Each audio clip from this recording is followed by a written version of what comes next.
esses projetos que a gente teve a oportunidade, né? Exato. Então, assim, Pode.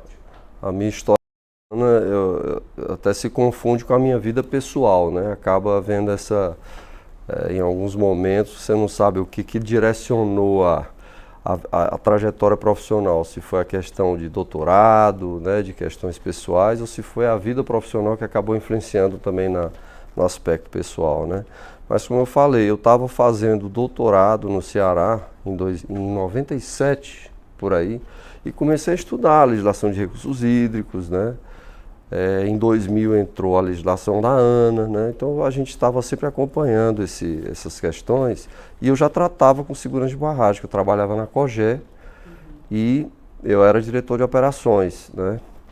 Tinha lá o Viana, Joaquim, vários colegas, Teixeira, Assis, vários colegas que eram ligados a recursos hídricos, né? E a gente trabalhava nessa temática de gestão e aí eu comecei a me interessar opa, a Ana vai trabalhar com essa temática de recursos hídricos e segurança de barragens. E eu acho interessante ficar atento para oportunidades, né? Em 2001, Joaquim veio trabalhar com a Ana, quando começou a implantação, né? A Rosana Gargiuli veio também, né? Foram chamados para compor as equipes aqui, ainda numa fase inicial de estruturação. E em final de 2001, começo de 2002, teve o concurso temporário. Eu fiz o concurso temporário, né? Estava afiado nas matérias, passei. E só que como a Ana estava fazendo um projeto muito interessante no Ceará, que era o projeto Águas do Vale, que era um projeto uma crise hídrica tremenda naquela época, reativando o Canal Trabalhador, não existia o eixão das águas, não existia ainda uma série de infraestruturas que foram construídas posteriormente, então Fortaleza teve que ser abastecida com a água do Canal Trabalhador. Então precisou reativar ele, tinha ficado meio mal mantido durante uma época, né? Precisou resgatar tudo isso. Então teve uma série de ações de infraestrutura, ligar bombeamento em volumes baixos de reservatórios, né? E teve uma ação muito importante, articulada com o Comitê de Bacia, com os usuários, que foi assim, devido à escassez de água, tipo um mercado regulado pelo Estado, né?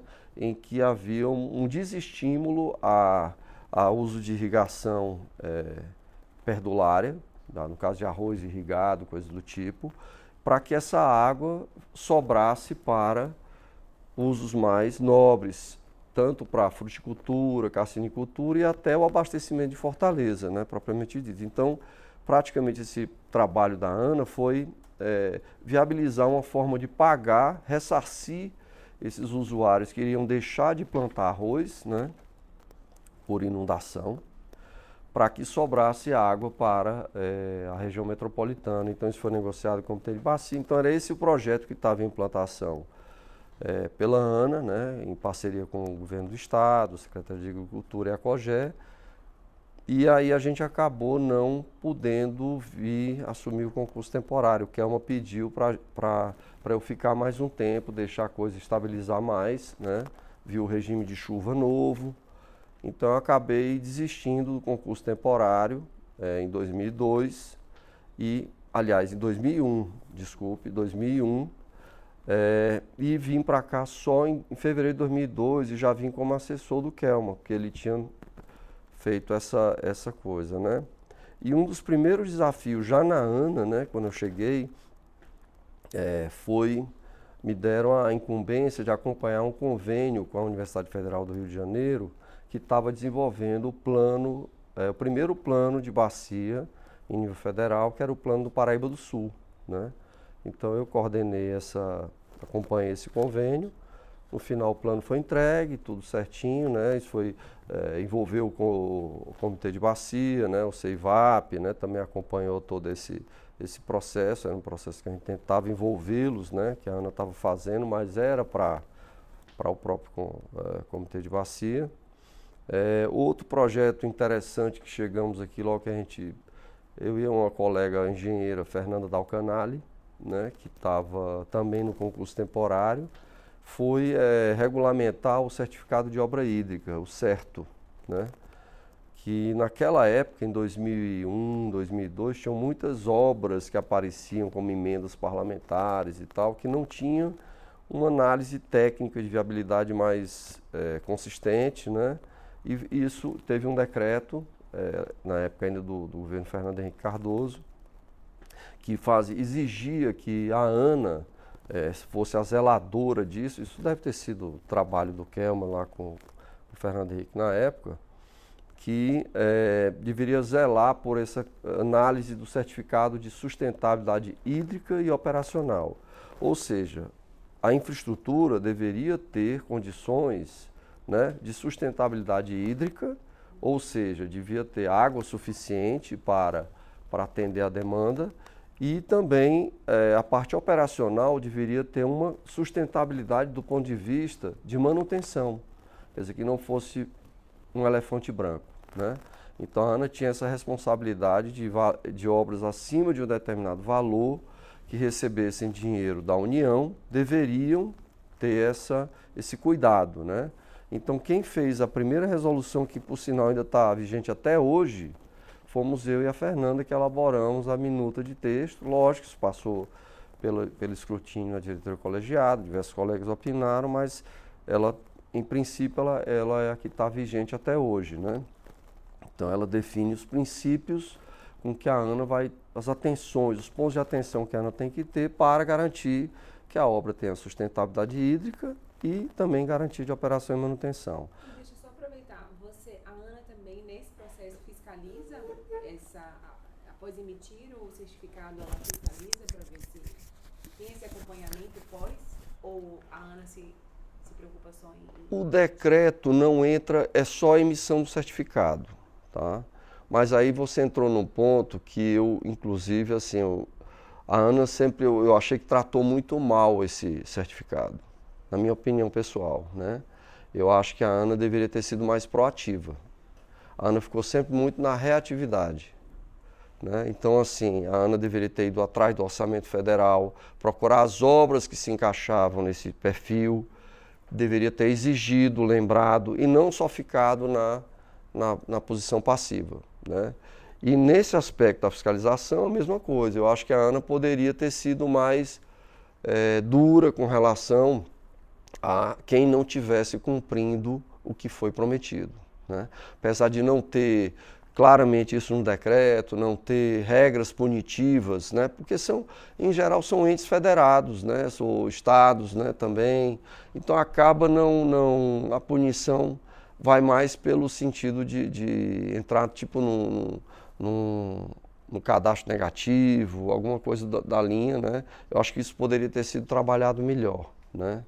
Recentemente foram alterados os valores, porque o valor era 10 milhões, qualquer obra acima de 10 milhões estaria sujeita a isso, mas assim, é uma posição também. Eu praticamente depois dessa resolução fiz 1 ou 2 certificados e depois disso não trabalhei mais, mas a impressão que eu tenho ao longo desses anos é que a ANA tomou uma postura muito sempre passiva, deveria ter sido mais proativa nesse sentido. Outro assunto que em paralelo vinha acontecendo, vez por outra surgia, era a questão já de segurança de barragem, né? E em 2003 teve um acidente grande em Cataguases, em Minas Gerais, que deu um problema grande, inclusive na Bacia do Paraíba do Sul, desabasteceu 600 mil pessoas, não matou ninguém, mas causou mortandade de peixe, poluição no rio. Chamou muita atenção da sociedade naquela época, mas já vinham acontecendo acidentes em todo o Brasil, né, ao longo desses anos e tudo. E esse não era uma barragem de resíduo industrial, não era nem de água, nem de mineração. E um deputado propôs um projeto de lei, né, o deputado Leonardo Monteiro, que era o projeto 1181. E a gente, então, começou a trabalhar com ele na melhoria, no aperfeiçoamento do texto legal, né? Uma comunidade técnica, né, nessa área que se preocupava com esses temas, e fomos ajudando ele, a própria ANA também, a equipe da ANA, os diretores depois se envolveram, na época, Lotufo, Machado, o Vicente eu acho que não estava ainda na época, né? Mas isso resultou na projeto de lei, né, que virou a Lei 11, a 12334, né, que é a da Política Nacional de Segurança de Barragem. E ela foi muito, inclusive ela acabou sendo o tema do meu doutorado, né, que eu defendi em 2009, o doutorado, porque ao longo desse tempo todo eu vinha fazendo o doutorado de uma forma, na medida do possível, né, porque eu nunca saí de licença, eu nunca tirei assim licença para fazer nenhum curso na ANA nesses 3 meses, nunca consegui fazer isso, né? Então eu vinha fazendo ao longo do tempo. Em 2009 eu defendi, em 2010 saiu a lei, né? Saiu a lei sancionada pelo Lula, inclusive está fazendo 15 anos agora, né? 2025 fazem 15 anos, que foi de 2010, né? E essa lei, ela foi, a gente pensou muito ela, muito baseada no mesmo conceito da PNRH, né? Descentralizada, participativa, transparente, usando os comitês de bacia. Então a lei ela é muito é um filhinho, uma filhinha da Política Nacional de Recursos Hídricos, né? Só que com foco em segurança de barragem e até também com esse conceito da sustentabilidade, né? É um pouco, tem a ver com certo, a questão da sustentabilidade operacional. E a hídrica também, porque é o dimensionamento do empreendimento propriamente dito, né? Mas isso foi em 2003, né? Depois, em 2003, que no final saiu na lei. Mas assim, em 2004, acho que foi 2003 ainda, no primeiro governo do presidente Lula, o Ciro Gomes assumiu o Ministério da Integração, e o Pérez Macedo, que era o secretário nacional de Segurança Hídrica, era infraestrutura hídrica na época lá, tinha um programa na ANA que era o Proágua Nacional. Acho que era Proágua Semiárido ainda. Ele era um programa do Banco Mundial em que você tinha 2 cabeças, você tinha obra e tinha gestão.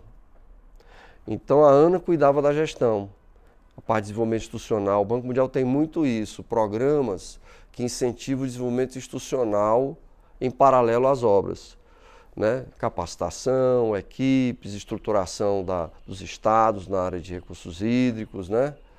E isso já acontecia no Ceará, alguns programas desse tipo, e o Ministério cuidava das obras, mas as obras tinham que estar alinhadas com a gestão, né?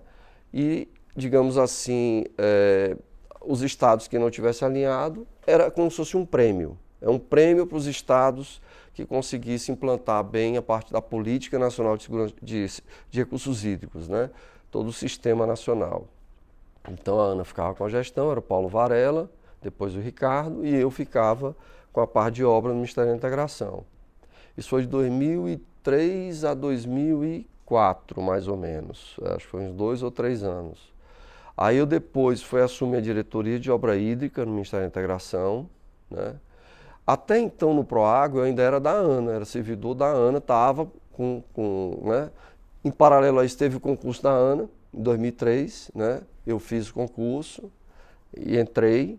Então assim, eu estava como assessor do Kelma no começo, depois entrei e fiquei como cargo efetivo da ANA lá no Ministério, trabalhando cedido, né? Aí fui assumir diretoria de obras hídricas, a gente fez vários projetos interessantes. Eu estava conversando com a professora Ingrid da BR Hidro, um dos primeiros, acho que o primeiro projeto de LiDAR aplicado à gestão, a simulações de vazão em bacia hidrográfica, foi a gente que fez ela, a parceria do Ministério da Integração, da Diretoria de Infraestrutura Hídrica, com o LACTEC, do Paraná, em que a gente fez a simulação, eles fizeram o levantamento aerofotográfico com LiDAR, né? E depois fizemos a simulação hidrológica dos problemas de cheias graves que tinha lá na bacia do Caratinga, né? Então a gente acabou fazendo um projeto lá, pena que não publicamos nenhum artigo, isso acabou não ficando registrado, mas ela estava lembrando que foi o primeiro projeto de aplicação do LiDAR em simulações hidrológicas no Brasil, né? Isso foi em 2004, mais ou menos. Então, um pouquinho o gancho, porque você falou um pouquinho antes, você falou que vocês ajudaram, a Ana contribuiu ali na produção da primeira lei, né, de segurança de barragens, em 2003, Sim. se não me engano. Você tinha citado. Começou em 2003 e ela foi promulgada em 2010. Foram 7 anos acompanhando esse processo. E Né? aí eu queria saber, porque essa parte é super importante para nós aqui, como é que foi esse processo da ANA para receber, inclusive, essa competência oficial em 2010, né? Então, ela participou dessa construção. E como é que você foi envolvido nesse processo? Você já falou bastante aí um pouco, mas focando um pouco aqui para a agência, queria saber como é que a ANA se preparou para esse movimento, e em 2010 oficialmente com essa competência, né, regimentalmente, institucionalmente, a ANA assumindo aí esse protagonismo nesse tema. Como foi isso? E se você puder falar com mais profundidade desse processo. Desse né? processo. Bom, quando começou a discussão, fomos analisar modelos no mundo inteiro, como é que esse assunto era tratado. Tinha até publicações do Banco Mundial nesse sentido. E alguns colegas defendiam a criação de um órgão novo no Brasil para cuidar disso, né? E a gente argumentava muito que ia na contramão, né, de questionamentos com relação a criar mais uma estrutura de Estado, e ainda a gente já vislumbrava naquela época um universo muito grande de barragens, e num país continental como o nosso seria muito difícil uma entidade dessa vingar, né? Então, assim, a gente acabou, aí foi um dos temas do meu doutorado, estudar várias legislações no mundo inteiro, né? Qual seria o benchmark mais apropriado, Estados Unidos, Austrália, países grandes, né? União Soviética, na época, ainda estava se desfazendo, né? China, como é que esses países tratavam essa temática, né? Não países unitários, como é que eles, mas também servia como modelo. E aí, no final, na linha da descentralização, como era também a Política Nacional de Recursos Hídricos, acabou prevalecendo a ideia de manter uma estrutura descentralizada. Então, assim, porque, por exemplo, uma hidrelétrica, ela tem licença ambiental, ela tem outorga e ela também tem a parte da concessão do aproveitamento da geração energética. Então, são 3 órgãos atuando, no mínimo, né? Então, mas quem é que cuida, quem tem um olhar focado em segurança? Porque se 3 olham, na verdade, nenhum olha, né? Então, a gente não. Então, para a hidrelétrica, vamos definir que é a ANEEL. Para a mineração, que ocorre a mesma coisa, é a ANM, né? Para recursos hídricos, vamos usar a mesma estrutura do Sistema Nacional de Gestão de Recursos Hídricos, que é Estados e a ANA, né? Em rios federais.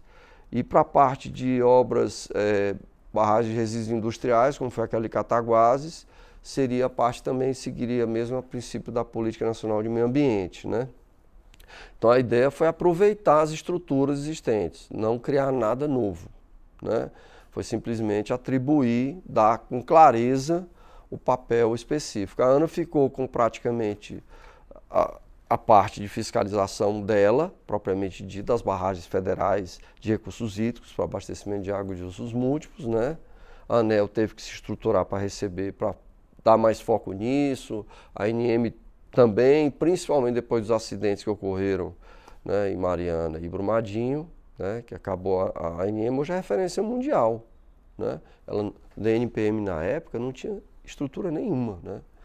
Então, quer dizer, acabou sendo importante para ele ter essa alavanca, né, essa base estrutural para isso aí. Mas assim, a ANA então ficou com a incumbência de cuidar das barragens, que ela dava outorga em rios federais de água, né? Mas ela também ficou com a responsabilidade de fazer o RSB, Relatório de Segurança de Barragem, anualmente, entregar para o CNRH, preparar o SNISB, fazer a gestão do SNISB, Sistema Nacional de Informação e Segurança de Barragem, fazer a articulação com os órgãos fiscalizadores, que de certa forma também ela faz isso no nível da Política Nacional de Recursos Hídricos, só que ela faz na Política de Segurança de Barragem, e também a parte de capacitação e treinamento, né? Investir em manuais, guias, né? Capacitações, coisas desse tipo, que hoje está no portal Cidadão do SNISB, né? Todo esse material está tudo lá disponível. Mas assim, a ANA teve um papel importantíssimo nesse processo, porque ela, no começo, teve muita resistência da ANA em assumir essas responsabilidades novas.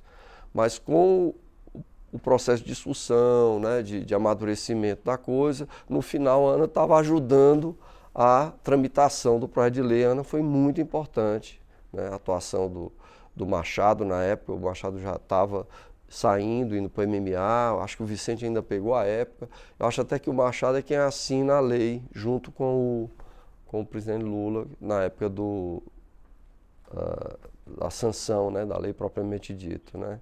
Então, no final, foi um papel muito importante e ainda é, né? A ANA tem essa incumbência de fazer de manter vivo, né, o processo, como na área de recursos hídricos também. E na sua experiência, o que você considera que o Brasil ganhou com o relatório de segurança de barragem anual? Que a ANA, né, desenvolve em articulação, imagino, com os estados e, né, de forma participativa. Mas assim, qual um dos grandes avanços, o diferencial da existência desse relatório? A primeira coisa que eu acho que é conhecer o problema. Porque muita gente fala, mas qual foi o ganho? No fundo, se alguém falasse, no começo dessas discussões todas, que existiam no Brasil 10 mil barragens, né, a pessoa era, falo brincando assim, apedrejada, porque não existe, tal, não sei o quê. Então, hoje em dia, o SNISB já está com mais de 30 mil e a gente sabe que esse universo é muito maior do que isso. Então, acho que a primeira etapa de qualquer solução de problema é você saber se apropriar melhor deles, né? Então, acho que foi um dos principais ganhos. E essa estrutura institucional montada, né, que é um desafio grande, tem estados que tem, por exemplo, Goiás fez um levantamento agora das barragens no estado lá dele, deu 60 mil, só no estado de Goiás. Então, quer dizer, como é que ia se pensar ter uma estrutura em nível federal que tratasse dessas barragens em todos os estados? Não ia conseguir. Então, essa estrutura, esse arcabouço institucional que foi criado, que foi proposto, está permitindo que cada um vá avançando, né? Trocando experiência, troca de conhecimento, aprendizados. E a ANA tem um papel importante em provocar isso, né? Para que isso não se perca, essa riqueza técnica que está sendo produzida em todos os estados e órgãos, instituições, coisas do tipo.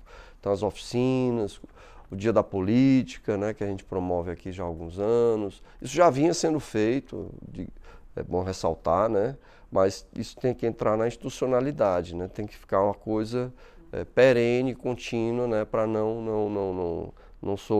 sofrer paralisações. É uma função de Estado, não é uma função de governo, né?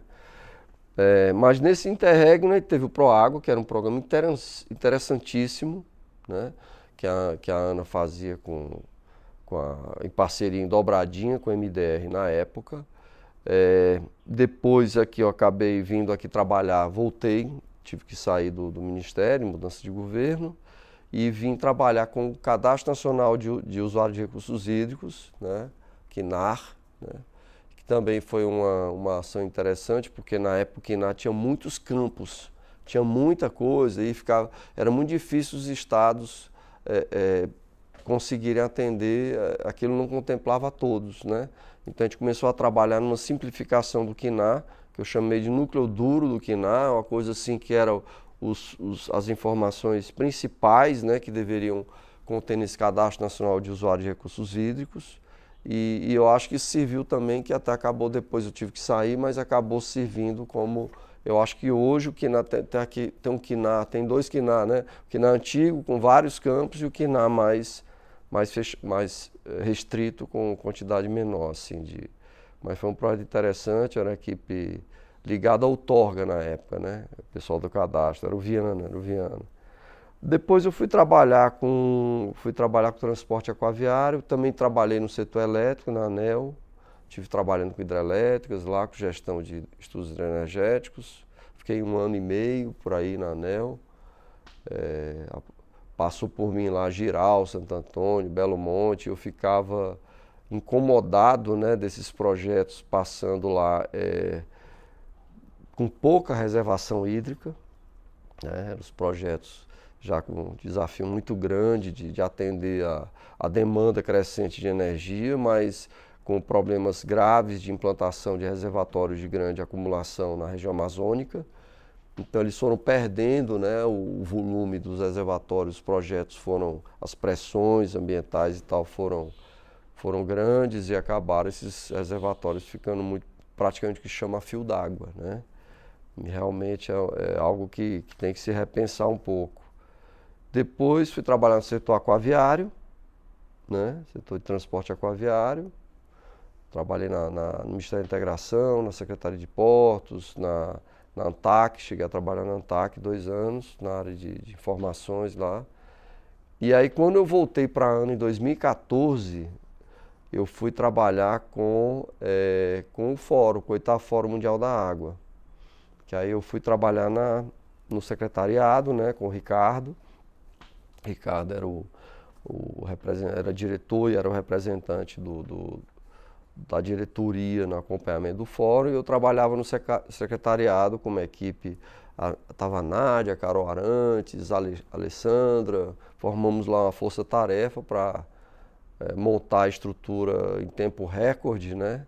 E realmente foi uma ação importante da gente, que graças a Deus deu tudo certo, né?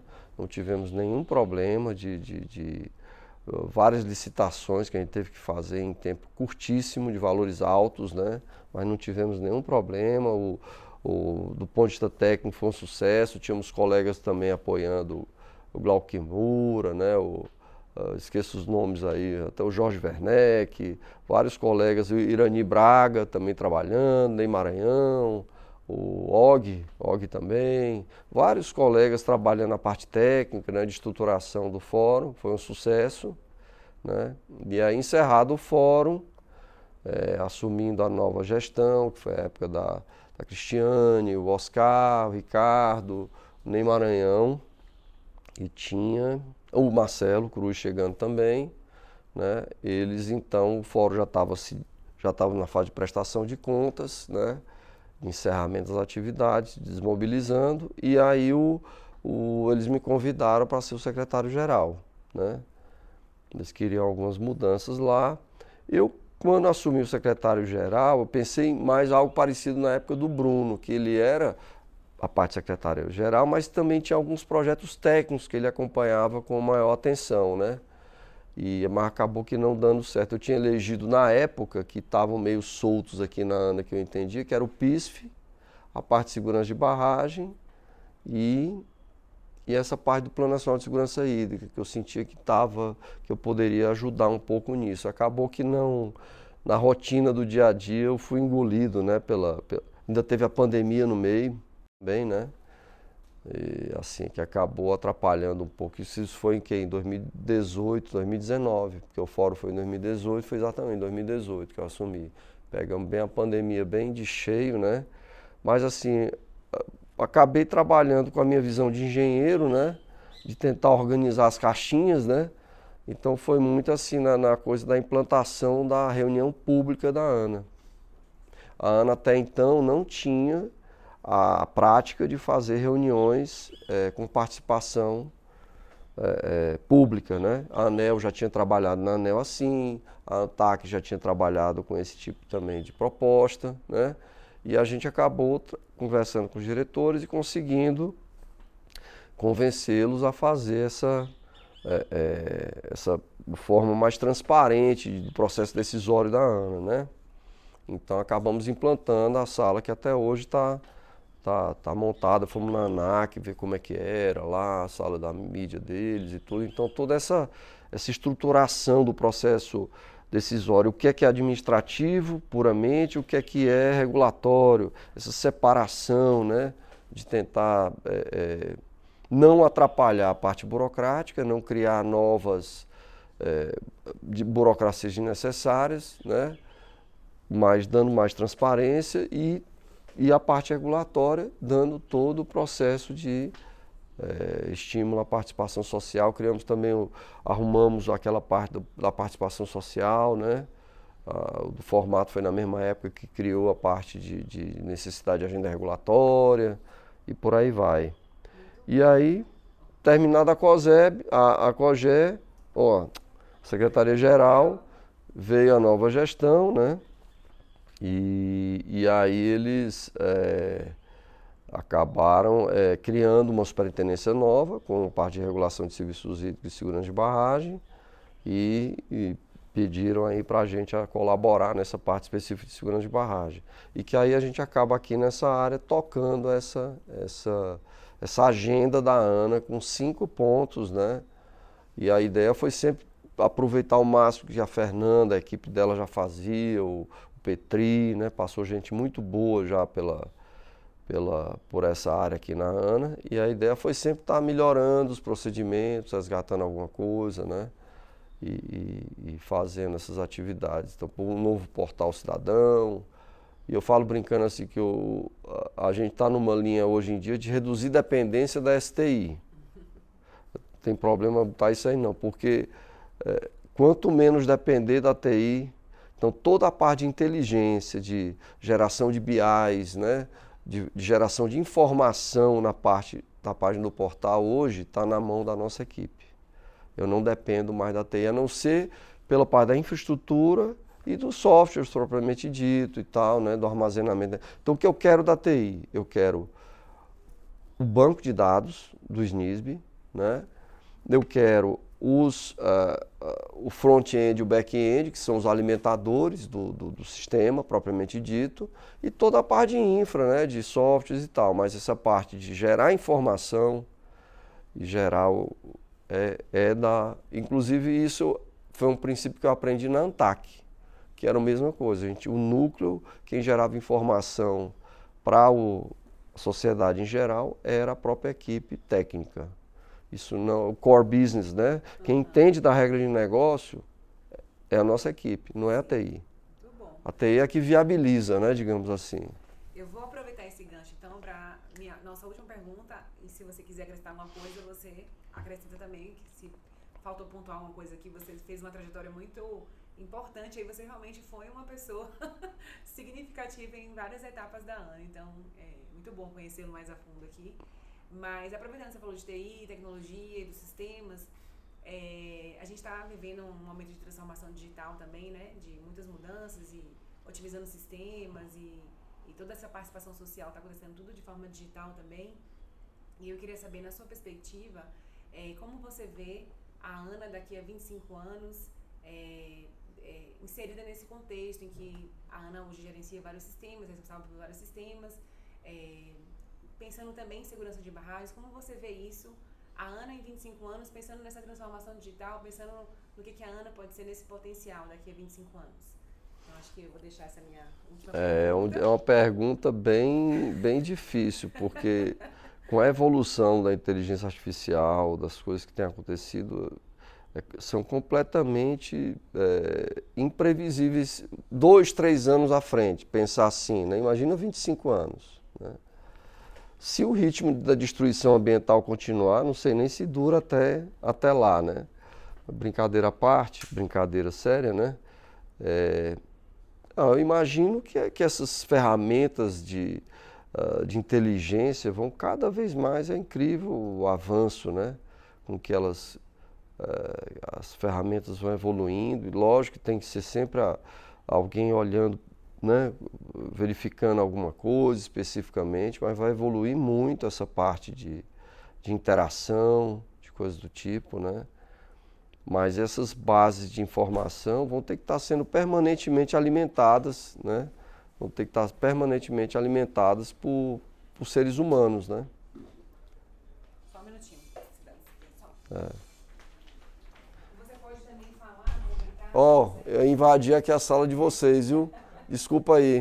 Você pode falar também a ANA enquanto agência, independente dos sistemas e tudo, como você vê ela daqui a 25 anos, enquanto agência? Mais forte, mais empoderada, enfim, nesse sentido também, sabe? Bom, daqui a... Você que viu a ANA 25 anos atrás, né? Como é que você, com a sua experiência, imagina vê-la daqui a 25? Que tipo de órgão seremos, assim, instituição? Eu imagino que a ANA, como qualquer outro órgão, qualquer outra instituição, ela precisa estar sempre atenta, seja por questões de corporativismo, seja por questões de degradação dos quadros, né? Seja a questão da apropriação, da captura, né? Pelos agentes regulados, né? Então a gente tem que estar sempre atento a essa questão com a agência reguladora, né? Como a gente viu por exemplo, Denox, né? O que era o Denox, quando ele foi criado, a ideia do Denox, do Bureau of Reclamation, das realizações que ele fez ao longo da história dele e o que ele é hoje, né? Então, assim, eu acho que a gente acaba tirando, né, o que a gente vê para o futuro com base no que a gente viu de histórias do passado, né? Porque é muito difícil imaginar, como eu falei, com a evolução tecnológica, inteligência artificial e tudo, uma perspectiva que a gente está pisando em um front-end novo, né? Não tem histórico disso, né? A humanidade nunca passou por uma situação como essa. Então, mesmo essas experiências do passado, talvez não valham para o futuro, né? Mas, olhando por esse aspecto, ela tem que tomar muito cuidado com isso, né? E algumas coisas estão dentro da nossa capacidade de atuação como servidores, né? Coisas do tipo. E outras estão fora, que aí é aspecto político, né?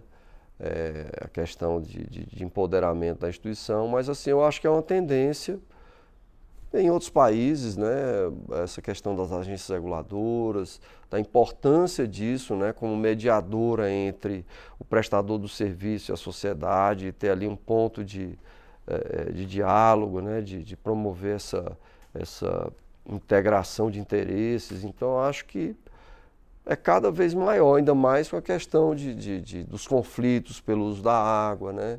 Questão da área de saneamento, né? Que é eventos críticos, gestão de recursos hídricos. Então, eu acho que esses 25 anos a ANA teve tempo para parar para pensar. Agora, o que eu digo assim, os próximos 25, os conflitos serão cada vez maiores, né? As crises climáticas, né?